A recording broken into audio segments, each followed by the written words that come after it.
It's 9:03 by my little thing here. I would like to call this regular meeting, October 20th, to order. Location here in the boardroom for Clark Springs. We have a quorum. I'd like to have Shirley do the invocation.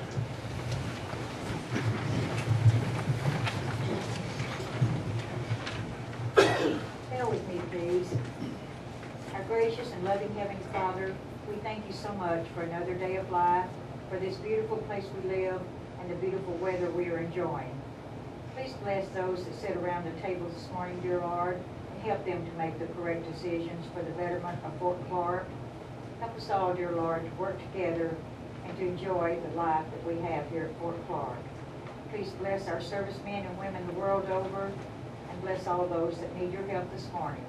In Jesus' precious name we pray. Amen. Amen. I pledge allegiance to the flag of the United States of America and to the republic for which it stands, one nation, under God, indivisible, with liberty and justice for all. On the Texas flag, I pledge allegiance to thee, Texas, one state, under God, one and indivisible.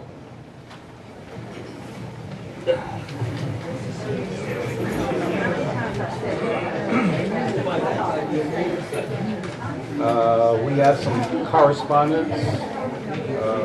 Roby, would you read the correspondence, please? Our first one is from Karen Keeley Peak. Dear board members, Winchell, Salade, Roberson, and Young. It was with substantial regret that I emailed my resignation from the Fort Clark Springs Association Board of Directors effective Wednesday, October 3rd. On October 2nd, my oncologist informed me that I require a full 6 cycles of chemotherapy. With each successive cycle, I have struggled longer with fatigue and the aftermath of extremely high doses of prednisone that leave me anxious as well as emotionally and intellectually volatile. Chemotherapy cycles 4 through 6 would require a protracted leave of absence during which I would miss any and all special meetings, workshops, and official board of director meetings during October through December, and possibly beyond. Such extensive absences are not in the best interest of the board or the Fort Clark Springs Association. Every agenda item put before me was studied in strict isolation from my fellow board members, nor was I ever approached to meet previous to a vote. Every vote I cast was my own. I commend Director of Operations Stevens and the board members for their efforts to reevaluate every aspect of the Fort Clark Springs and our association to confront not only the looming financial challenges, but also the potential security and safety liabilities such as those posed by the swim park. I regret that lymphoma and chemotherapy have robbed me of the capacity to contribute to your collective efforts. Respectively submitted, Karen Keeley Peak. And then we have one from the city of Brackettville, renewal of the landfill contract. Dear Ms. Stevens, first and foremost, I would like to take this opportunity to thank you and especially commend you on your professionalism and candid approach to our recent discussions regarding the contract renewal on the use of the association's landfill site by the city of Brackettville. Even though we were not able to reach an agreement on this matter, we must move forward and continue to work together for the betterment of our community as a whole. Knowing that in the future there will be opportunities for us to work together as one community. This letter will serve as the city's formal notification that the landfill contract between the City of Brackettville and Fort Clark Springs Association will not be renewed. However, the association's maintenance personnel may continue to dispose of cardboard and metal materials at the city transfer site. This will continue to be at no charge to the association. As discussed and agreed to, the city will cease disposal operations at the landfill on or before October 28, 2012. Should you or your staff have any questions, please do not hesitate to contact me. Respectfully, Henry Garcia, City Manager. And then we have one to the Board of Directors from Garland Young. This is an approval. This is an approval. Oh, yeah, we need a motion on that. Okay. Could I have a motion for the approval of excused absence for Garland Young? I so move. Second? Second. All in favor? Motion passes. Excuse me, Mr. Winchell, would you all please speak into the mic? Can't really hear you very well in the very Sorry. back. Okay. Thank you. That better? Yes. Oh, God, that's horrible. Correct. All right. Approval of minutes. I move to approve the minutes of the September 15th board meeting. Second. Are there any discussion, any changes?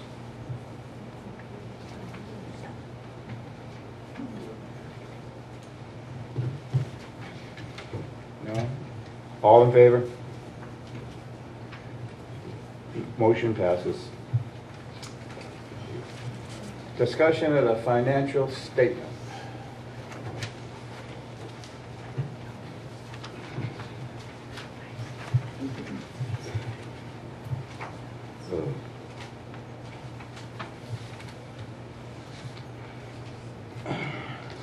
Do I have a motion on this to accept the financial statement as presented to the board? As we don't have a financial statement, what do we have to discuss here on? I'm only reading the thing. Do you want to go ahead and approve the transfer of funds? Yes, that would be And okay. then I'll go back and discuss the financial statement. All right. Let's jump to the approval of the transfer of funds. Do I have a motion? I'll make a motion that we approve the transfer of funds as presented to the board. Do I have a second? Second. All in favor? I've got, You in favor or not? yeah, don't we have discussion on it, or? Oh, you can, yes. Well, this month it was 85,000, which is half of what we've been spending. I wondered what happened to the difference in September or August. Actually, we spent 217,000. In July, 170, and in March, 152. Why is there such a big discrepancy all at once? I understand the one for 217 was probably the insurance payment of 100 and some thousand, but there's a big discrepancy of all of a sudden we're half of what we've been approving. Or you had higher expenses. We had 3 payroll runs in 1 month. We had to do the transfer of funds for the insurance payment. And all I know is this is what the bank statement says. So we can go ahead and get into the Director of Operations report if you would like. Well, we can do that when it comes up. I guess I understand one for 100,000 more, or 50 or 60,000 more, but it looks like it would run nearly the same every month. I was just wondering. Actually, you have your highs and lows because you're going to have a little bit more bills due than you are in certain months. Also, we're cutting down on our expenses, so that's actually a good thing. Right, I'm not upset that we're spending less money. It's just, I hope we didn't miss something somewhere. All right. Is there any more discussion? All those in favor? Motion passes. Now we can go back to the financial statement.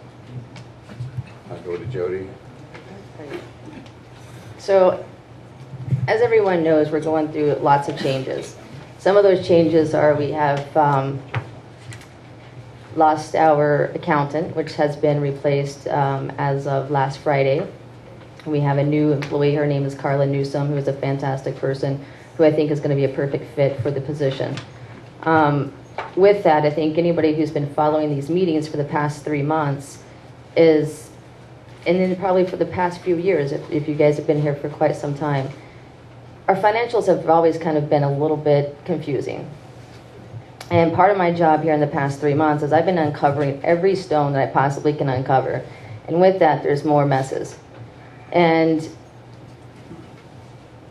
one of my big push here is to do cross-training, having that information in somebody else's hands other than one person. Well, financials came down to one person's knowledge. And there was no training manuals, there was no cross-training, and again, it's held captive as that information. So when a person resigned and we're left here to kind of pick the pieces up and figure it out, there's going to be some confusion, there's going to be some learning curves. But you know what, guys? At the end of the day, we're going to get to the bottom of it. And when this is all said and done, we will never be in this position again. Because we're going to create a system that no matter who comes in here and who goes, because we all know DOs don't last long. Okay? Very good. And at the end of the day, I don't care who it is, what board comes in, what DO comes in, what whomever. You should be able to pick up a training manual and be able to figure it out and move forward. And that's what we're going to do. So with that being said, with your financials, here we are in a situation. Yes, it should be pretty easy to get your financials together. Basic math, not a big deal. But when we have an antiquated computer system, which we are working feverishly on to fix, we called in Greg Link, who was our original computer programmer, who is now helping us out. And he's doing a fantastic job. And he came back in. He came again on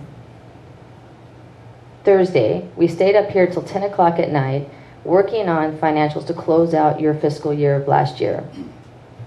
When we got to really diving into these things, we thought that your banks were reconciled. They were not reconciled. We had to go all the way back to October 2011, and we had to go fine-tooth comb through each statement. October took 2011. It took them, Carla Newsom, who is our new accountant, and Greg Link, who is the programmer who designed the program. It took them just for that 1 month to find a mismatch of $1,100. It took them approximately 2.5 hours. Then we moved to November. November was off by $1,200. Then we moved to December. We're stuck at December right now. He's coming back on Tuesday. So it got to be a little bit more intensive than we thought. We figured we could have your financial statements here today, but once we got to uncovering yet another stone, not as it seemed. So in order to get all the financials reconciled correctly and close out our year correctly, it's going to take some time. And like I said, we're never going to be in this position again because we're going to move forward. We got a person who can work both worlds, can work the antiquated world and also work in the Windows world. So that hopefully, as any board should be apprised of and members, we'll actually have somebody up here telling you your financial statements and answering your questions and making sense of what our antiquated reports are saying. So everybody can get it. Because trust me, we want to fine-tune, deep dive, and figure out what is happening with our money, most importantly. With that being said, part of the uncovering and part of the deep diving, we are no longer a financial institution for employee advancements, buying equipment for employees, and then paying us back. No longer. And it was happening, my friends. It was happening. We are not a financial institution. We don't do home loans. None of this. So with that, there's a big mess to clean up. A big mess. And again, once you put it all on paper and you make the training manuals and you do the cross-training, we should be a smooth system eventually. But right now, I'm in the midst of a hurricane. And I'm not going to lie, and I'm not going to deny it. With that midst of a hurricane, yes, I did hire an HR person. Cross-trainer, human resources, helping to get reviews, helping to do the employee manuals, keeping track of time, because right now we don't have a time clock. Anybody who's worked in the world out there, you know that there's going to be human error when you're filling out your own timesheets. Right? We have the honor system here, which is okay. We have some honest people. That's not a problem. But even if it were me filling out a timesheet, I'm probably be like, oh, I got here at 8 o'clock, but really came at 8:15. Those little 15-minute things, 10-minute things, those add up. Guess what? It cost you as association money. Your members' money. When you get to adding these things up, people are asking for time off. I don't care if you have time off. But there's no doctor's note. There's no real tracking system. We have little papers. We've killed half of South America on papers, or trees. So this is Jennifer Link, and this is what she's helping do. Put this piece of puzzle together, give you a format where each department head can screenshot and say, well, you don't have any more time off coming. We can't afford to lose you today. Because there's not one given day here, guys, that we don't have staff off. So when that staff person's off, they get paid time off, plus we bring somebody else in to cover that shift. So with that, this move along to the next thing. Unfortunately, I'm sure everybody's already known. I think even the space station knows this, that Janelle Hobbs did resign on Monday, and it comes with great sadness. She was very much appreciated here at the fort. She had 31 and a half years of service, and she will be missed. I'm sure a lot of you people will miss her as well. And again, this is part of growing pains and changes. Is it going to hurt for a minute? Yes. She had a lot of information, and she was very important to the organization. And there's going to be a learning curve. There are going to be some things that I don't know until I uncover it, as far as picking up the pieces and moving on. With that, in this time of trial and challenge, our staff has really come together and really buckled down and have gone above and beyond to really keep trudging along and making this work. And I'm very proud of my team. Like I said, we're going above and beyond. 10 o'clock at night, 5 o'clock. 5 o'clock comes, people are still here till 6 o'clock, trying to get it done what needs to get done. And you guys can be rest assured that we will work as hard as we possibly can to make this right for everyone. Some of the positive things, the Happy Taraz golf tournament, they raised $3,000, which will go directly back into the golf course. Art Taraz, it was Happy Savantes. Sorry. Art Taraz did, who orchestrated, him and Mark Johnson orchestrated the tournament, has donated a $500 flat screen TV to go to our Pro Shop snack bar, which is really exciting and really fun. And what else? Anything to add? Yes, the hunt is going well. All of you hunters and non-hunters, be rest assured that I have my A-team on it. Matt Bland, who's head of security, has really been taking this and running with it, along with Sammy Johnson.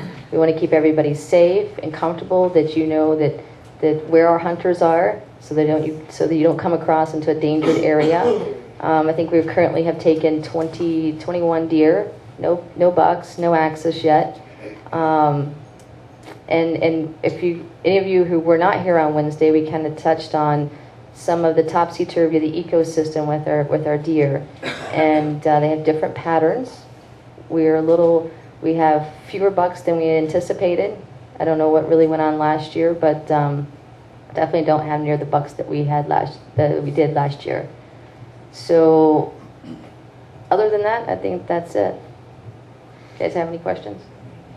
Yeah, I would like to have looked into, I guess, in the future, because we don't have our financials now, but last year about this time, maybe a little bit later, we discontinued the employee insurance, which was, what, 100 and some G's? 135,000. Where did that money, I mean, that was a yearly payment we made all the time. How is that being dispersed now, or where to go, or do we have that much left over, or what? That's a good question. And again, when you look at your expenses from last year, remember the budget that I put together for you? Once Greg is finished with the September financials and we can really get a screenshot on that, you should have been profiting about $325,000 is what you should end up per savings on your insurance. You're gonna be close to that, but not 325 what was projected. And yes, those are all great questions. And yes, those are all great concerns. And again, we just started a new fiscal year. We're gonna have some bumps and hurdles to get over, but we want to become, as much as we can, in a legal form, transparent. And having somebody up here explaining to you where your money's going. The other big thing that I have implemented so that you can have tracking of your expenses on a daily basis is we have pretty big bills that are going out. And I'm painstakingly taking from our accounts payable, taking that before I actually sign off to approve these bills and putting them in general ledgers in a Windows-based world so that I can actually have it broken down for each of my department heads and give them the tools so they can actually be in charge of their money in their department. Prior to that, it wasn't screenshot for them so they actually get that information of how much they're actually spending in each department. We're currently having department head manager meetings every Friday, and with that, when I get accounts payables from Viva, I'm putting it into a Windows-based system so I can actually show my department heads and keeping track of those expenses. And I'll give you an example of one. We're spending $6,500 a month in fuel, which is this is probably going to segue into our trash pickup discussion. $6,500 per month. It's a lot of miles, right? Too many. So come to find out, this is another turning over a rock. Come to find out, the gas was costing us $3.80 per gallon. Well, we all know Pico across the street's high, and they're $3.64. I don't know what they are today. Point being is if we've paid that much money to fill up a gas tank, maybe we should just left that gas in there and gone across the street and filled up tanks at the gas station, saving money. There's been months where it's been up to $4 a gallon. Didn't know that. But again, we're putting it in an Excel document so each department head can sit here and look at it and evaluate. And let's make sound decisions how we're going to save money. Hopefully we'll get the auto sum figured out or something, because the spreadsheet for the motel didn't work out very well. It was a nice idea, but the expenses didn't add up. They were considerably less, the total, than if you added them up by hand. Right, this is part of the cross-training, and I'm trying to empower my department heads to take the next step and show them. And this person did a good job at trying, and she will get better. And that's where Jennifer is going to come in and help cross-train, and make people feel more comfortable in what they're doing on the computer. Absolutely, sir. I think at this time, I would like to ask everybody to give Jody a big hand, because she has gone way beyond what anybody has done before to put this together in such a way. Yes, she's right, it's going to take time, but we have a format now where we can track our budgets instead of just dipping into the general fund to spread it where it needs to be spread. I think she needs that.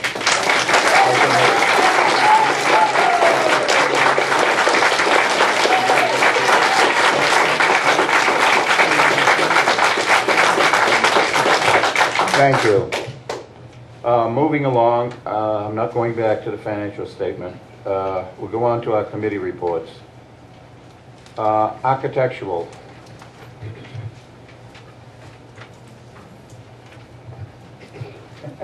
I guess Betty doesn't want it. Nobody's here. Okay, recreation.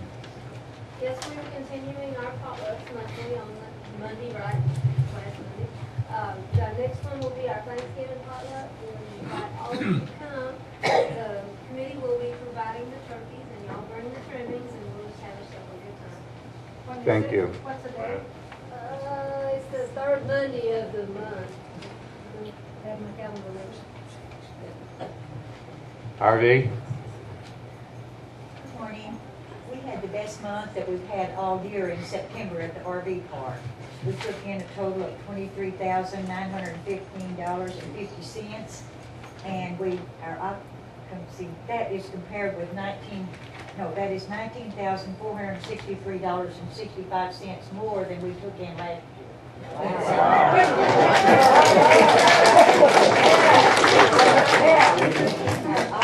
Our occupancy rate was 73%, which is the best it's been all year. We ended the fiscal year with a 50% occupancy, and it usually runs around 38 or 39. So it's been a real busy year out there, and it's been a good year. The majority of our campers, although they're workers and they work hard and they party at night, they have been very good. And it is noisy in the morning when they take off, but they're a very good group, and I'm really glad that they're staying with us. And our winter Texans have started to come back. We got one back this week, and I've got more coming in next week. They were very glad to see the fort looking so well. They thought the park looked good, and they also commented on how good the golf course looks. So I was glad to hear that, because sometimes when they come back, that's the first thing they gripe about is the golf. So that's an improvement. Everything else is going well out there. Busy, and we like it that way, and we want everybody to be happy campers. Thank you.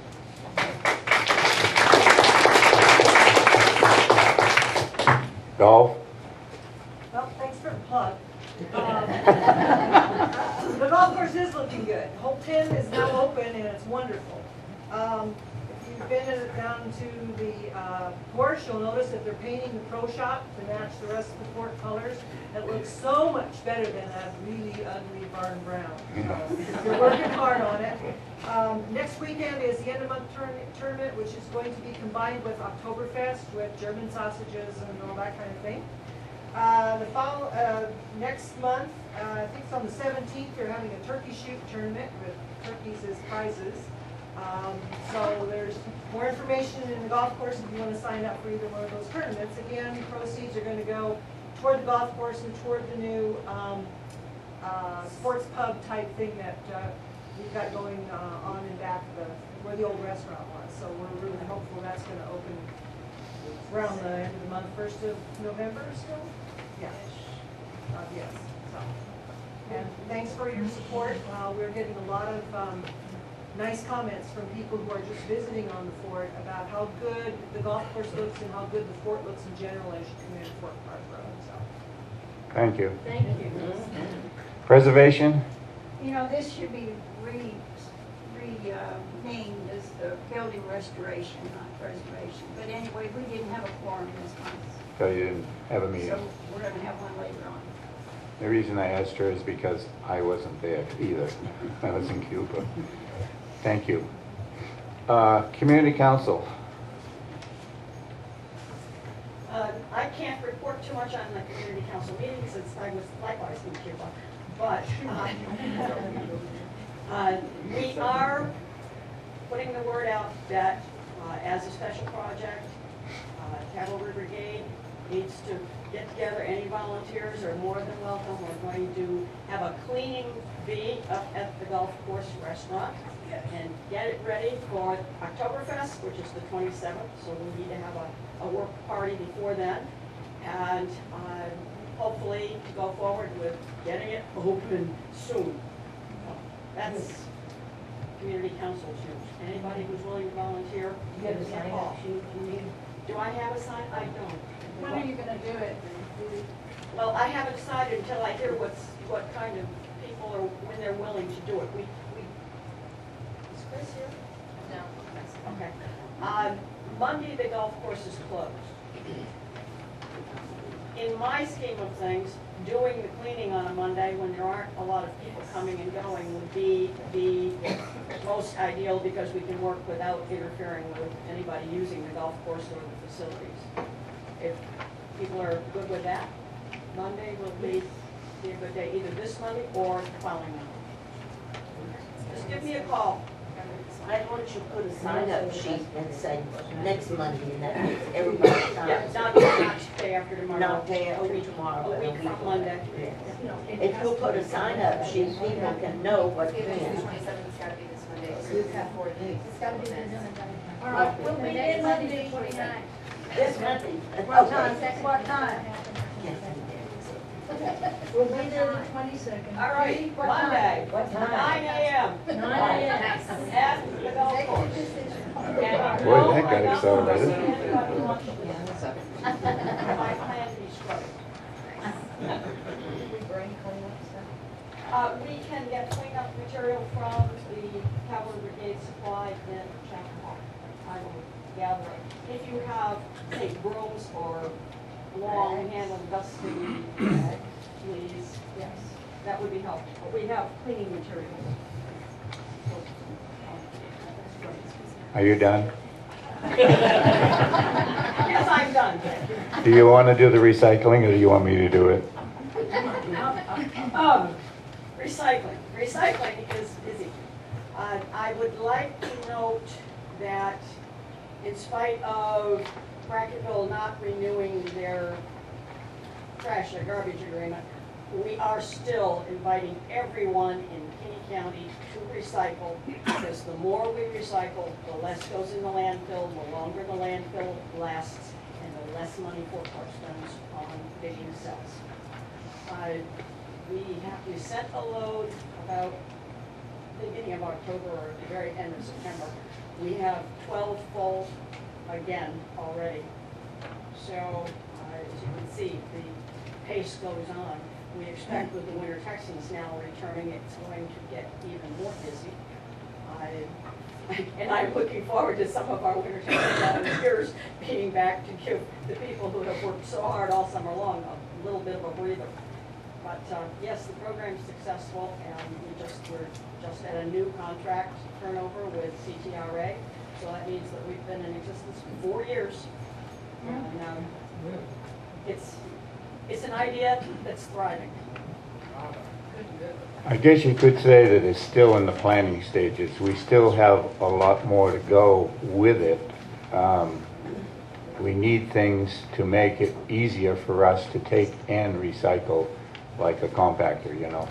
But that involves money, and we're hoping somewhere along the line we can find it with maybe grants. But that'll all pan out as it goes forward and it expands, so that we're not blowing the doors off of the unit that we have now. Okay, moving on. Number 11, discussion, consideration, trash pickup once a week, brush pickup once a month, fees for dumping in the open top container.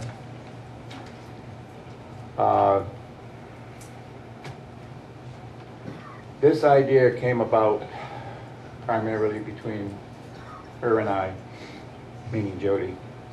The reason being, we have a lot of wheels spinning here that are needlessly going in different directions and not getting a lot done. And it has always struck me funny that we got a nice big trash truck that goes around on Monday, but we also need all these other little trucks out running around too, picking up stuff. And it doesn't stop on Monday. So what we're trying to look at is to take and consolidate everything down so that we only have 1 day a week that we're picking up trash, and we can utilize the help during the rest of the week for other things that need to be done. It's just part of the process of moving forward with everything to make it a change, you know, to make this more viable, to save us bucks, you know, to spend our money wisely. That's just a couple of things. Have you got another idea that you want to talk about, or any of these gentlemen got ideas? Well, on trash pickup, a lot of the times now we're putting out cardboard separately, and if we take 1 day a week that's trash pickup, and we have the truck going out and picking up the cardboard on the same day, they only need 3 people to run the trash truck, and 1 to drive and 2 to dump the truck containers. And you could send a truck out to pick up the cardboard and stuff, and it's done for the week. Where I lived at in Helena, before I started traveling in RVing, our trash was only picked up once a week. Our brush was only picked up every 6 months. So the town would send out a notice that you can trim your trees and we'll pick them up on this date, and so people got busy and got their trees trimmed, and or contracted to get them trimmed, and the same thing here, because we're going around every day. You'll see their trucks going back and forwards, and to be honest, Fort Clark Springs can't afford $7,000, basically $7,000 a month for fuel. A lot of it is the way we buy our gas, but most of it is because of the way we run our trucks around. And when you're running your truck around and driving and picking up trash and stopping here, and driving here and picking up cardboard and stopping here, the essential work that needs to be done on the Ford is not being done. It's being spent driving a truck. We're talking about fees for dumpsters and open containers. And you're talking about wash machines and dryers and freezers that break down and are put out on the side of the curb. Contract, you have work done at your house, you got contract material being put on along the side of the road. That costs the Ford extra money. And every time we pull a rollaway where the trash goes, it costs the Ford money, it costs the membership money.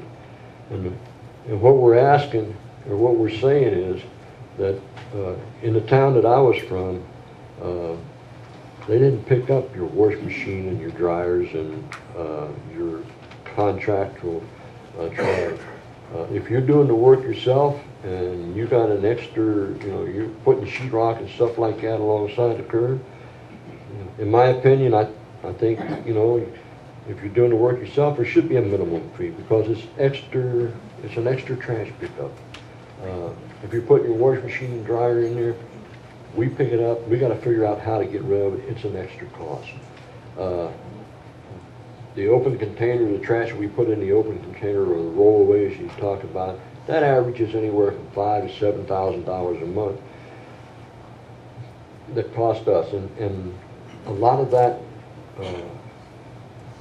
should be paid for by the people that are actually doing it. Every membership, if you're not putting out a whole bunch of dryers and stuff like this, each individual shouldn't be held accountable for what a member puts out alongside the curb, and that's basically what's happening now. As far as contract work, I think it should be a policy here on the Ford, and supposedly a policy here on the Ford, that if you hire somebody to contract, do your work, they're supposed to haul away the trash. Yet in a lot of cases, you've seen that this doesn't happen. That's just my take on the situation after living here 6 years. I try to keep my brush down to once every 3 months or something like that. But once a month is being very lenient, because in most cities and towns, it's once every 6 months. Thank you. Anything, Ruby? No, what open top container? Do we have one around, or is that something that That's we're a going to have? rollaway. It's a rollaway that we have down by, A big rollaway. Big rollaway that goes in San Antonio. But we can just drive over there and throw stuff in it now? No. No, let me just set something straight. just a couple of mild corrections. We have an open top container at the transfer station where our landfill's at. So what we put in there are majority of anything that's not household goods, couches, washer, dryers, appliances. That's considered white goods, and that's what's going to the city at no charge. Construction equipment, metals, woods, carpet, that stuff goes into the open top container because it can't go in the landfill, plus it's not deemed white goods. So that goes into the transfer station, the open top container, if you will. They drive up, they dump in it, and then normally on average it's going out to San Antonio twice a month, which is $2,800 a pop. So I'm sorry, $2,800 a month. It's $1,400 every time the open top container leaves. So what's happening is household goods, obviously not a big deal. It goes in the landfill. It goes into the big white dump truck or trash truck. And what we're proposing is doing a convoy. You have the trash truck, then we have the other regular half-ton trucks following behind, picking up your cardboards, picking up your white goods, if there's any, on Mondays, and then also picking up any construction materials. What's happening with the construction materials, all that does have to go into the open top container. I've watched our team, not my team, excuse me, watched our team having to pick up these things, cactuses, piles of cactuses, rock, just dirty stuff that is just taking extra time. And at the end of the day, those types of things are not extra charge currently. Things are going into the open top container, which is filling up a little quicker. And it would probably be maybe a good idea just to do some type of fee at some point. Not anything big, but it is costing you $2,800 on average a month. So we're still gonna put the stuff out on the curb and the fort's gonna pick it up, Yeah. but they're gonna write down which house it came from and back charge that individual. Something like that, yes. Okay. Yeah. Have you all ever considered having people with large loads like that have a certain time and taking it directly to that container, bypassing them unloading it from their truck and our maintenance people having to reload it and carry it over there and then charging a fee? In other words, they take it over there, unload it, and you charge them a fee. Right, there could be a possibility. That's why this is on the agenda today. Because yes, if you have, what has to happen is we don't have somebody over there full time. With the city no longer dumping at our landfill, we get to recoup back some of that manpower and the time that we were spending, and I'll actually fuel labor because we're the ones having to cover up the dirt or the trash with the dirt from the city, and they were dumping about 4 days a week. So us, if it's just us alone over there, which it is now, that's 1 day a week. So maybe there's something that can be coordinated on that Tuesday after we dump, that people, if they have big loads of their own construction, that maybe we work something out with some type of fee. These are things, are possibilities, could work. Yeah, I think what she suggested, if there was another, if I'm tearing stuff out of my Sure. house, I would know a day or two ahead of time before I was gonna do it, or if I was gonna get a new washer, I'd know more than 5 minutes before I had it. But if we could call down here and say, Tuesday at 3, could I bring a load over there? That would save the fort from having to load it and unload it. Us have to carry it out to the curb. We could load it in the truck when we got it and just take it over there and throw it in. And I would like to Yeah. comment further on that. In Helena, the way they set up their pickup for the type of trash that you're talking about, they had really a commercialized type unit where you put it in your truck and drive to, and you had a permit. You paid for that permit for the year to do that. So if you know you're going to have a job that's going to require you to have trash, that individual could buy a permit from us and then schedule us taking them over, escorting them over to our landfill. And that's just my idea. These are all good ideas, but just remember that what it says here is discussion and consideration. We're going to have to take and work this out and bring it back for approval of the board as a procedure that we go forward with. But at the present time, it's just ideas that we want to change the flow of the way we do things. All right, let's move on to number 13, no, number 12. Discussion, consideration, future community workshops. Yeah. I was talking about a bit, I don't know if you had any idea on this, Garland. On a community workshop, there's been some ideas thrown at me, and to me, a community workshop would be something that you'd work on as projects as the community works on, such as, the best one I've heard lately is Kenny County has no county fair. Now, we got areas here that we could throw a county fair on.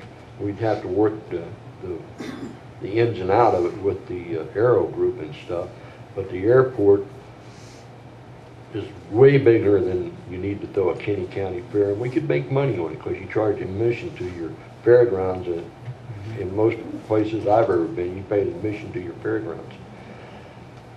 That being said, that's just an idea. There's other ideas as to projects such as we the Preservation Society is looking at the different buildings and stuff and what can be done with them. And if you got a good idea, like the old firehouse could maybe be a pizza place, or it could be a wine and cheese yuppie type thing. I don't know. We're just throwing out ideas, but I'm thinking that a community workshop should be projects that the community can work on, and be proud that you're moving the place forward. And that's all I got to discuss on as far as my idea of community workshops. No, I don't really have anything. The idea of this coming out is exactly what he's talking about, only what we were thinking of is holding it at the theater and having like a gathering together, you know, and passing back and forth. No particular heavy-duty agenda, just something so that we could get ideas presented and we could work back and forth. It could be a table thing, you know, that this one is talking about this one, and this one talking about that one, so that we can bring forth ideas of how to bring the community together to do all these different things. Yes, ma'am. That goes right back to the planning committee, doesn't it? Yes, it does. Yeah. Yes, it does. Your turn. May I? Yes. I think part of this is also, I think the board would agree, and the idea had been pitched around for a couple of weeks, couple months now. Community garden, like an actual vegetable garden, bringing the community together, being self-sustainable, teaching the young people how to garden, how to can, just kind of grow and actually bring us together. And maybe if that were to come to fruition, then we actually could have maybe once a month, every quarter, a farmer's market, maybe at the commissary. Just things of bringing people together. And at these gatherings, being able to have your voice heard. I'm really sensing over the past 3 months, there's so much frustration and feeling as if your voice is not getting heard. And putting it in a forum where we're actually doing something positive, and maybe being able to write down your suggestions, your feelings. It would go into some sort of comment box that is reviewed by the board and maybe addressed one-on-one. So somehow we have to move forward in this whole little evolution of what's happening here at the fort. And let's remind ourselves of good community bonding and ideas and everybody feeling like they're a part of this and your voice isn't getting heard. And I think that's the platform of a community workshop, is because we're all in this together. And then not having it as a forum up here where it's just, we're not really getting much done, it doesn't seem, because people are feels as if it's throwing stones up here. And I want to try it's a step maybe of getting away from that forum and then actually doing things where we're actually seeing something move, being productive. Just some ideas. I think I kind of suggested that at the Meet the Candidates deal, and then several times previous to this about having a town hall meeting or a public forum where the directors all sat at the Post Theater, and I got kind of part of the idea from a member that we all sit at different tables and take notes and write down people's complaints or problems or ideas and then get together and put them on later. So it's something I think we should address. I don't know if it's a workshop or a forum, what do you want to call it, but get everybody's input. Sure. And I'd like to expound on that community garden. I happened to see on TV they was talking about this town that started out doing a community garden. It was in North Carolina, and it started out with 4 people. Now they got the whole town working at the community garden, and it's producing so much vegetables that basically the stores are selling all the fresh vegetables grown at the community garden. And I just thought it was unique when I seen it on TV. And you really do get some good vegetables if they're homegrown. We did a pretty fat deer too.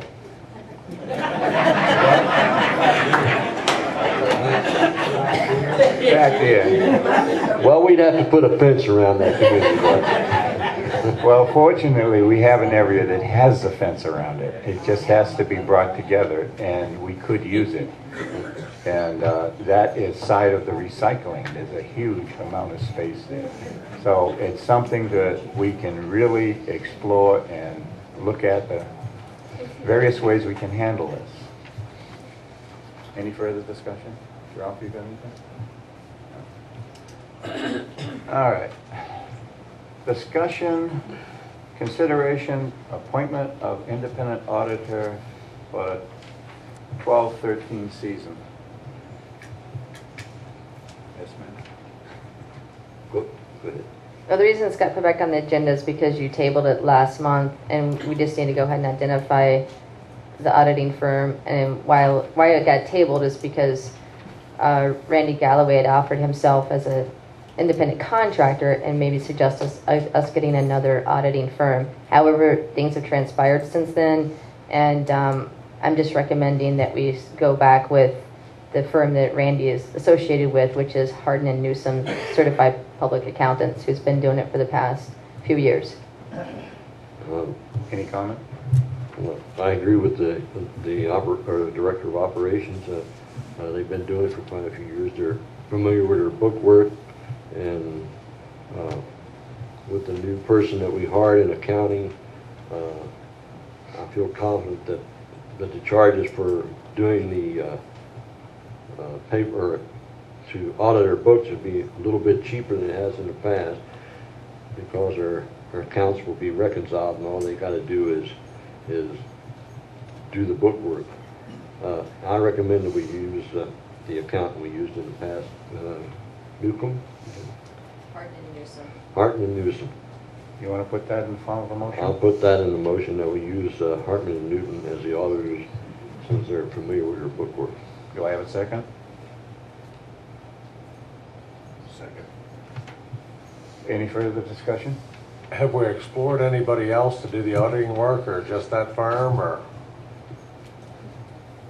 Again, part of uncovering stones that I don't really like to uncover right now. Part of that is why it was so high is because the banks weren't reconciled previously. And our biggest expense, the reason why it jumped from $25,000 from Hardin and Newsom last year to $29,000 is because he himself had to spend so much time reconciling those bank accounts that weren't done on a monthly basis. So then, and that's been year after year after year. And I think he finally got so frustrated that he came to us and suggested the contractual basis to reconcile, because that's what was costing us so much money, because he was having to spend so much time going back and reconciling the bank accounts. It should have been done on a monthly basis. So with that, and I had a discussion with him yesterday, that with Greg and Carla going and doing what they're doing, basically what took him so much time last year and the previous years, is that from $25,000, that's been an average, we should be around the $20,000 to $22,000 marker. He alluded to the fact around maybe 17 plus at one point in time, but he was still looking at things. But that seems like an outrageous fee to me yet. I don't know. However, right in the middle of changing our bookkeeping system and a whole new accountants and that deal, I don't know if it'd be wise to switch right now, but that's a lot of money for just looking our books over and saying we did it right. Right. I agree that I think there's a little bit more to it than that. And I agree with you that in the middle of all these changes, probably wise to go with this one and then give us a year to really research, really get our books in order, and let's see where we are. I agree with you. I think it should be around a $15,000 to $20,000 bill. It's just going to take some time to get there. Is there any way we could approach him, like what do we have to do to get the price down? This is a big part of it.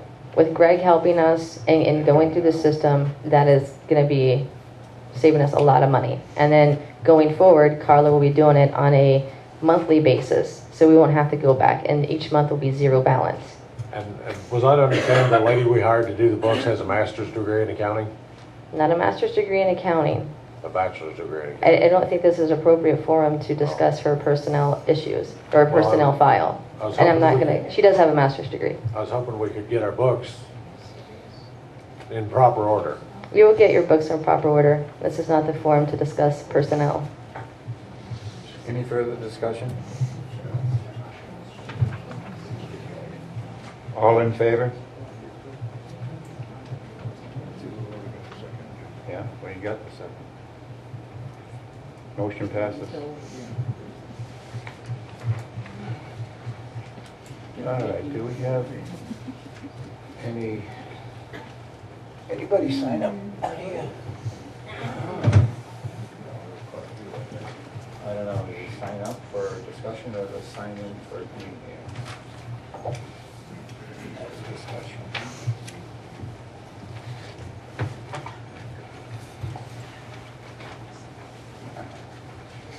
That's a great subject.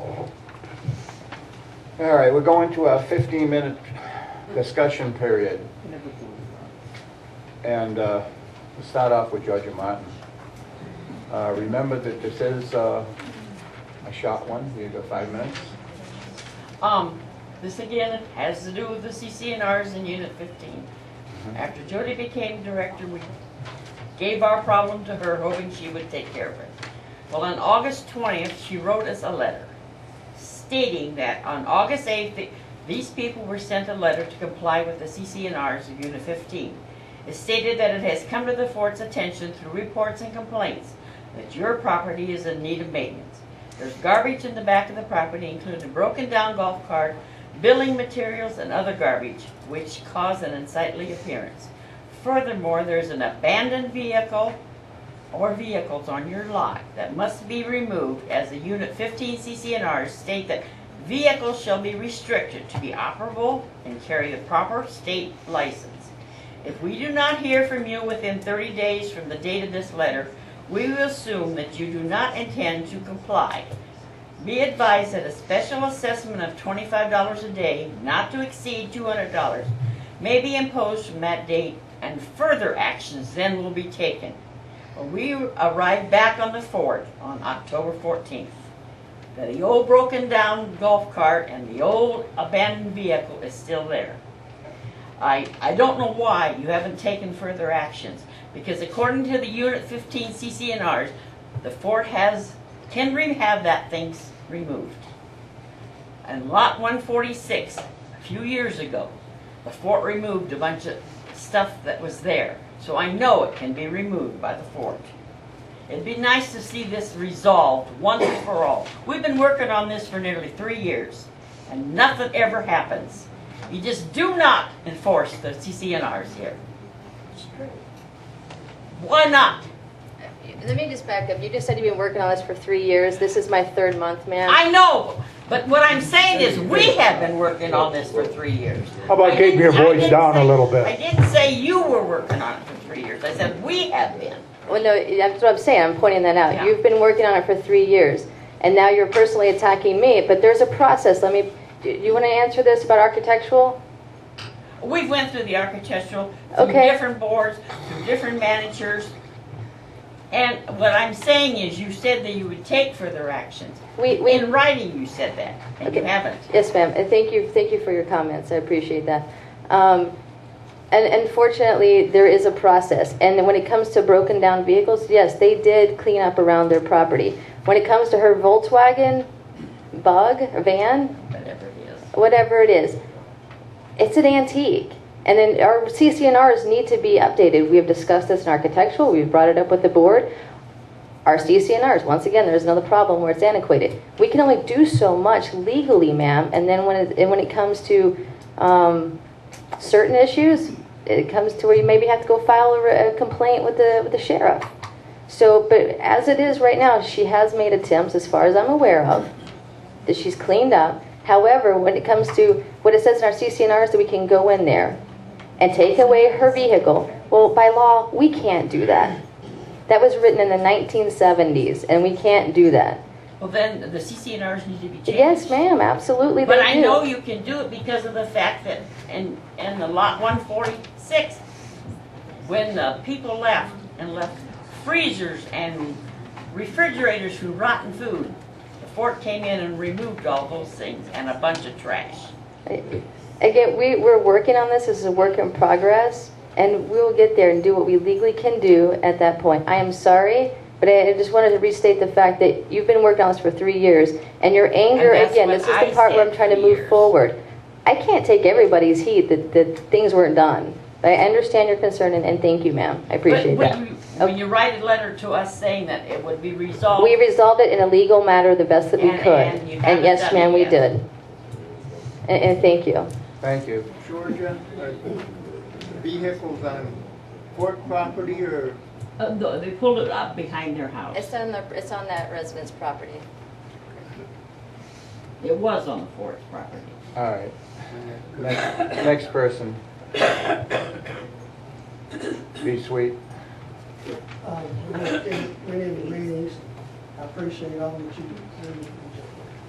But there's a wildfire about our reputation in town raging right now. It seems like there's rumors, as we all know happens around here, that there's some pornography on some of our computers, and that this type of information is, like I say, circulating so fast down there.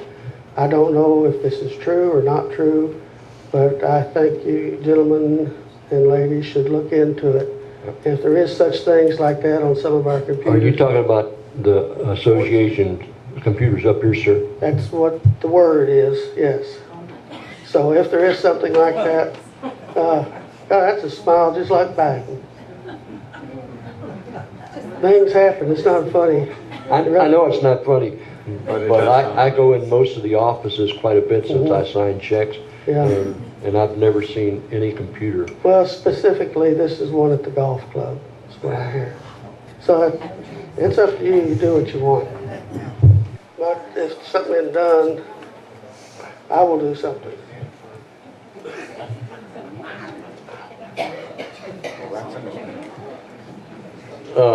Mr. Sweet, Yes. we're going to check into that, and if there is pornography on the computer or in the flash drive or anything, we'll take care of it.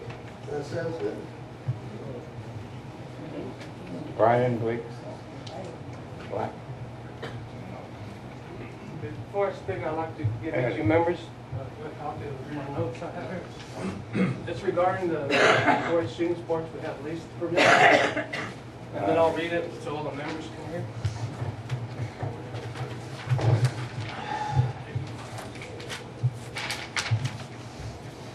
First off, I'd like to introduce myself. I'm sure most everybody doesn't know me. My name is Brian Blake. I'm a Border Patrol agent. I've been a Border Patrol agent in December 28 years. I've lived here in Bracketville for 20 years. I've been a Fort member for 19 years. For 10 years, I've been involved in 4-H shooting sports. And for those 10 years, since 2002, we've been utilizing, it was originally 60 acres that the Fort agreed to lease to us. And we very much appreciate that, and we hope we can continue to do that. As you can see there, from the original lease, it was December 1st, 2002 to November 3rd, 2007, and approved by January 7, 2003 by Texas A&M and Fort Clark Springs. Lease terms were for 60 acres at $1 per year. On September 18, 2003, Kinney County Shooting Sports requested a minimum of a 10-year extension on the lease. On October 18, 2003, the Fort Clark Board voted unanimously to extend the original lease for 25 years. A second ground lease term of December 1st, 2007 to November 30th, 2012 was approved December 6th, 2007 by Texas A&M and Fort Clark Springs Association. On March 9th, 2010, Fort Clark Springs, Kinney County Shooting Sports, U.S. Border Patrol, and the local county agriculture office agreed to land use permit. This is the key here, because there's rumors going around that Shooting Sports has a lease with Border Patrol. It's not a lease. The permit allowed the U.S. Border Patrol to conduct their quarterly firearms qualifications on the Shooting Sports range. The Border Patrol agreed to pay a user fee of $3,000 to help Shooting Sports offset maintenance costs. On April 8, 2011, Fort Clark Springs issued a letter to Kinney County Extension Office and Kinney County Shooting Sports terminating lease, citing the removal of the restricted land use category by the Kinney County Appraisal District. On April 21, 2011, Kinney County Appraisal District issued a letter stating the change of use was not based on Kinney County Shooting Sports, but rather the SOE hunting lease. A verbal agreement was reached with Fort Clark Springs Association and Kinney County Shooting Sports to reduce the acreage allowed in the original lease from 60 acres to 6.6 acres and pay what would be the taxes on those 6.6 acres. On June 18, 2011, Fort Clark Springs issued a new lease revising the original 2 from 6 acres to 6.6 acres, and the amount to be paid were for ad valorem taxes for 6.6 acres. That lease was finally received back from Texas A&M, and Texas A&M for now is out. They are out of business signing leases, so that's where we stand right now. Let me see. On January 31st, 2012, Kinney County Shooting Sports paid Fort Clark Springs Association $189.59, which is, according to the Kinney County Appraisal District, the tax value of the 6.6 acres. Kinney County Shooting Sports is a nonprofit organization. We do not charge the school children of Kinney County any type of fee to participate.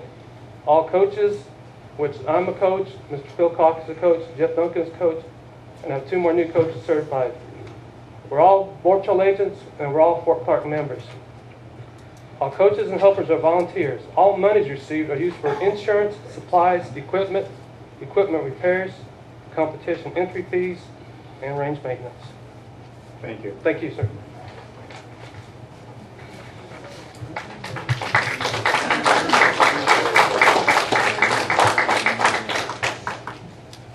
Tom? My name's Tom Ertl. I used to own Southwest Services here in Brackettville. We've been a member of Fort Clark Springs. I'd have to ask the wife how long, but we've recently purchased a lot up on Eagle Way. I was one of the charter institutions for getting the Kinney County Shooting Sports involved and going, and dealt with A&M and Robert Elledge to get the piece of property out here on the west side of the Fort Clark established for these young people. We have a lot of hunters, landowners that were interested in the future of young people getting involved in shooting sports and hunting. Kinney County, i.e. Brackett Independent School District 4-H group, has sent numerous young people to state. Several of them have won state on shooting sports, all because of what we've had out here. We've had several of the ranchers donate their time. James Bader donated almost $18,000 worth of time and equipment of clearing the land and providing certified berms so that everything was within spec of Texas A&M. Pinion Ranch supplied untold amount of money to help buy concrete, purchase materials and stuff. We have a container out there that was purchased, so we have a place for the young people to keep their scorecards and their paraphernalia that they have to use for this range. A loss of this contract to the Kinney County Shooting Sports would be a tremendous detrimental asset to the 4-H shooting sports, because so many of these young people have no other way of learning anything other than going out there with instructors. I also am a certified instructor with it. I like to hunt, I like to shoot, but it's a heartfelt excitement to see some young kid get down there and shoot a paintball off of a golf tee and see it explode. And then he carries on and goes down through the match tournaments, certification, and at the end of the season, he's at state competing against other people. Fort Clark has got a lot to benefit out of this, because a lot of the kids on the fort go to the school. There's a lot of them that's part of this shooting sports activity. We've recently gone into the bow and arrow section of it, and that's coming up with a lot of excitement, because it's something the young kids can see that they do when they pull a bow. I would like to see some serious consideration on this aspect of the contract. Thank you. Thank you, sir. Mary Pavlov? My question was already answered. Thank you. You're welcome. Judy? Hello. Good morning, everybody. I'm Judy Cable, a member of the fort for about 4 years now. There's a happy buzz of excitement around the fort, and I actually felt it in the room here today. Creekside Sports Bar and Grill will be opening soon, Just the most beautiful location in the world to go and take your out-of-town guests. Our theater season is about to begin and it looks really fun. Many golfers have raised a ton of money and are working to bring our golf course back from the dead. Small towns all over that encourage tourism are trying to raise monies to build dog parks of their own. We have a gorgeous one right here on the fort. Dogs of our members, RV park guests, and motel guests can now run and play off leash. And I've never seen the fort look better or cleaner. Our fabulous volunteers, employees, and the strong support of new management have been instrumental in all this. Work remains to be done, but all I speak with are excited. I've simply never heard one negative comment. The vast majority of our membership supports this direction, Ms. Stevens. Be strong, stay the course. We need you, your ideas, and your energy. Let's continue this buzz of excitement and fun and forward thinkingness. Thank you.